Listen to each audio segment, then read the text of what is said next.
Welcome to the Running Network Show. Join us each time as we explore the people, the places, and the events that shape our great sport. It's Larry Eder with the Gary and Larry Show. We're in Boston, Massachusetts now for the 116th running of the Boston Marathon.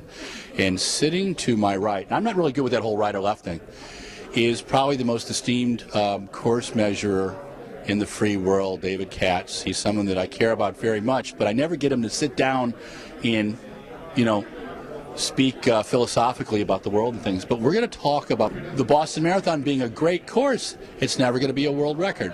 And he's going to explain to us why. And also, this guy is very good at putting on indoor track meets. So we're going to ask him about that too. Now, I love getting him blushing a little bit because he's got that whole, happy Irish, Jewish thing, New York thing going. But, he is a wealth of knowledge, so watch this carefully. Take notes. There'll be a quiz afterwards. Okay, Mr. Katz. Yes.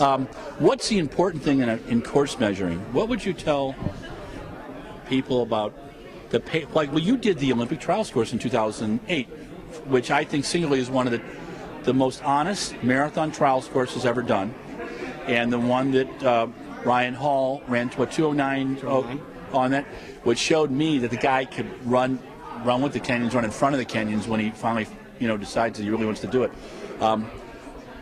Let's talk about that course in particular. What did you do there to make it so special? First of all, I just want to say, Larry, it's a pleasure to sit down with you finally. It must be a very slow day here in Boston that you're interviewing me. The New York City Olympic Trials course race, which was hosted by the New York Roadrunners, we wanted to make a sort of great course for the athletes and also a great course for the spectators. So we developed as the standard a criterium course, so where the athletes and the spectators were close to each other and they got to see them over and over again. In fact, we worked it out with the city that the laps in Central Park were only 2 lanes wide as compared to the whole open road, so the spectators would be closer to the athletes and still the athletes having enough room to maneuver throughout the course to do what they needed to do. So to me it was one of the best things I've ever worked on, and it was an incredible day. It was just a fantastic race, and just when Ryan ran that and he just tore that course apart, to run a 2:09 on that course, that was a fantastic performance. I remember it was really an intimate course, and there was a lot of fans out there. I remember getting out there with my cup of coffee and watching the guys between 8 and 10 miles, and there was a pack of 5 up there just putting it down. I mean, it was a brilliant course. So we're going to go from that course to Boston last year.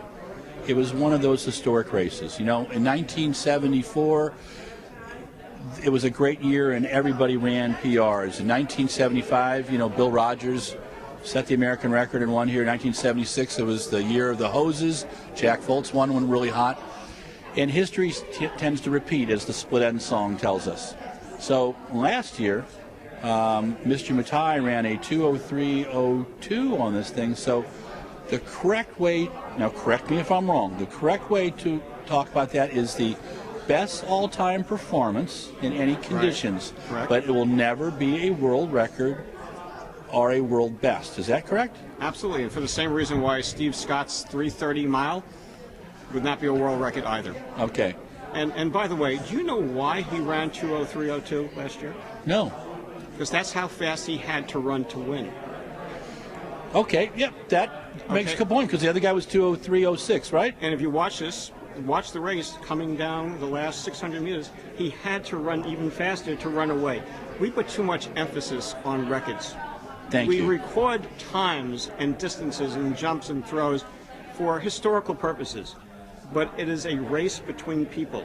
And sometimes we lose sight. And Boston is the perfect example. We had incredible races last year at the Boston Marathon. We should be focusing more on the race. And people will forget who the world record holder was at any particular time, but they'll never forget who won the race, who won the gold, who's the champion. That will be always written in stone someplace. That will never be taken away from that person, but records will be lost. And and I'm a person that likes statistics. I love world records, but we too much emphasis on world records. And he had to run 2:03:02 last year because he had to run that fast to beat the other guys in the race. And then he comes back to New York and just clobbers it. What he did in New York was just mind-boggling on that course, because the course is much more difficult, lots of hills out there all over the place. And to me, the man is redefining how to run a marathon. And there's a chance that Mutai is not going to make the Kenyan team. Probably the hardest things in sports right now are the Kenyan men's and the Ethiopian men's marathon teams. The Kenyans haven't done as well as they've wanted in world championships and our Olympics. So they're being very particular. And the Ethiopians, 22nd place on the Ethiopian list is 2:08:24, Haile Gebrselassie time from Tokyo this year. So think about that. And actually, the Ethiopians pulled like 5 of their top runners out of races this weekend. A couple of the guys are going to focus on the 10,000 instead of the marathon. Well, I think regardless of how many great marathon runners there are in Ethiopia or Kenya, I think you're going to be seeing some surprises in London at the Olympic Games, because the course is a very technical course, and it's not necessarily going to be the fastest person out there. It's going to be the smartest runner out there. So I think you're going to see some people winning medals that are going to surprise you. That's always the fun courses. If I remember in 1999 in Sevilla, the Spanish guys went out in 17:18 for the first 5K, and then ran the last one in like 14:14, and it was brutally hot. But in a championship race, all that matters, as John Walker said, is if you get the gold, the silver, or the bronze. You know, that's right. They asked Walker one time what he'd prefer in a final, and he said a bunch of senior citizens. He said he just wanted one of those medals. Well, let's talk about indoor. You love indoor track and field, and I'm going to try to do stuff as little controversy as possible. So I love Madison Square Gardens, okay? And I went to the Millrose meet this year. I thought that the Armory did a nice job, but I want an event in Madison Square Garden. So here's my 2 cents, and you're going to tell me why I'm insane, okay? In the olden golden days of track and field, we used to have handicap races. So here's my ideas. LaShawn Merritt against 6 people, and with someone 80 years old at the 200-meter mark, someone at 240, someone at 260, someone at 350, and he's got to beat them all. And then I want to see Bernard Lagat take on a girls' high school mile relay team, and one of his sponsors donated some money to the school. We could have an entire meet like that celebrating track and field on that great track. You think I'm crazy? Do you think we should have a regular meet there? What do you think we should do? How do we make something work in Madison Square Gardens? Crazy, I don't necessarily support your idea. I think God, he's a politician. You are crazy in that, but we're all crazy that we're involved in the sport to some degree. I think what they did in the Armory last year with that meet, I think they did a very, very good job. They worked very, very hard. They put a lot of effort into it, and they had some very good results. I think we should never miss an opportunity to highlight our sport in famous venues. Agreed. Whether you're doing a pole vault in Times Square or throwing the shot put in the middle of the Red Square in Moscow, whatever. We have to do a better job promoting our sport to the non-track and field fans out there. And that's why Millrose in Madison Square Garden did so well for the 100 years, because it wasn't just the track and field fans, because there aren't that many of us. There really, as my wife always says, not that many people really care about what you're talking about in the real world. People would bring their kids because their fathers used to bring them and so on. We're not doing a good enough job marketing it.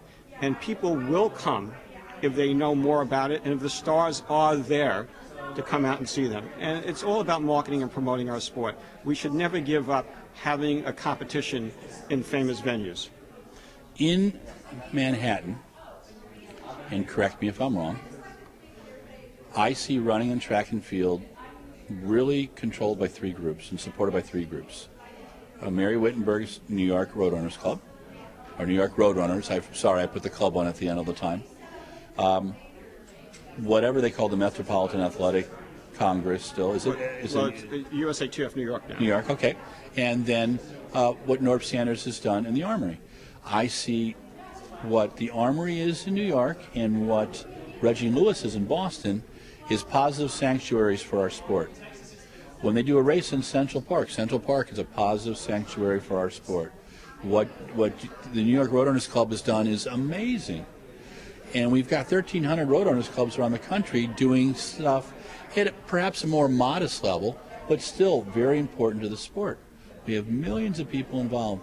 When you talk about the excitement of athletes and stuff like that, runners get it. I think we do it so poorly.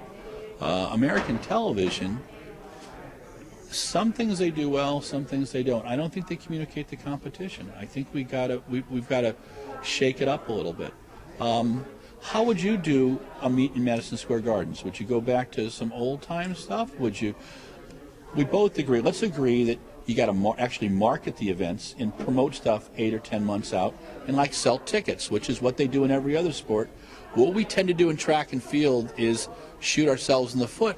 You don't promote something 2 weeks out before an event. Well, it also, too, Larry, it takes money. Yeah. And we don't have a lot of money in this country of sports. You know, I take my hat off to people like Mary and to Dr. Sanders, you know, for using every ounce of resources they have to promote the sport the way that they can. You know, Mary has done an incredible job with the New York Roadrunners and events in New York City. Track and field, we need more money for track and field for the elite level. We need a lot more money. Athletes, they deserve a payday. And you can't really have a great track meet just by having one top runner in the race, you know, because people are looking for the record. And unless there's the fast time, people get disappointed. So what you want to have is you want the competitions. So you have to have a lot of good athletes in every event. And that costs money back into the sport to get the athletes, to promote the sport, to market it. And that's the way it's going to work. That's the only way it can work again in Madison Square Garden or any place. Okay, so here's my last question. Think hard.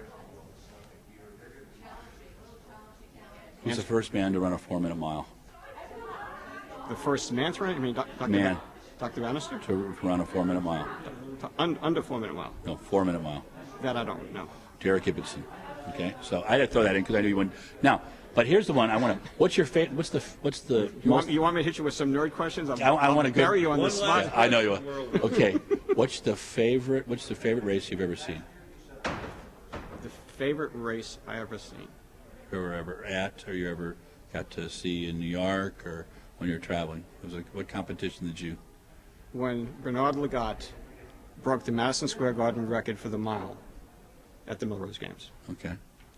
And what was that? That was 3:48. Was it 3:49? No, he ran 3:52. He broke Eamon Colgan's record. Oh my God. Okay. And what year was that? 2005, I believe. I was the meet director that year. Oh, neat. And I signed Kip to.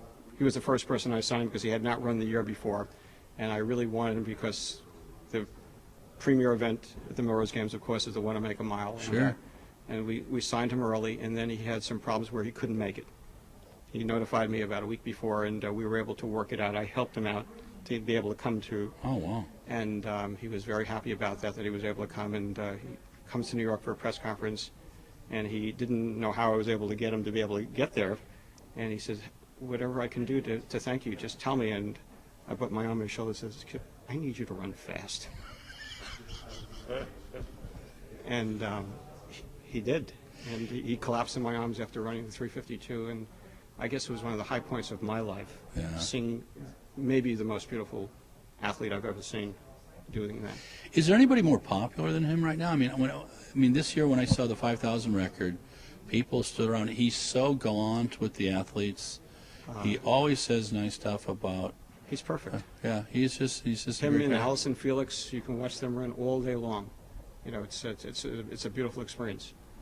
So, anyway. Thank you so much. I didn't screw that up too much. You were perfect. Thank you. Okay, for the Larry and Gary show, ta-ta for now.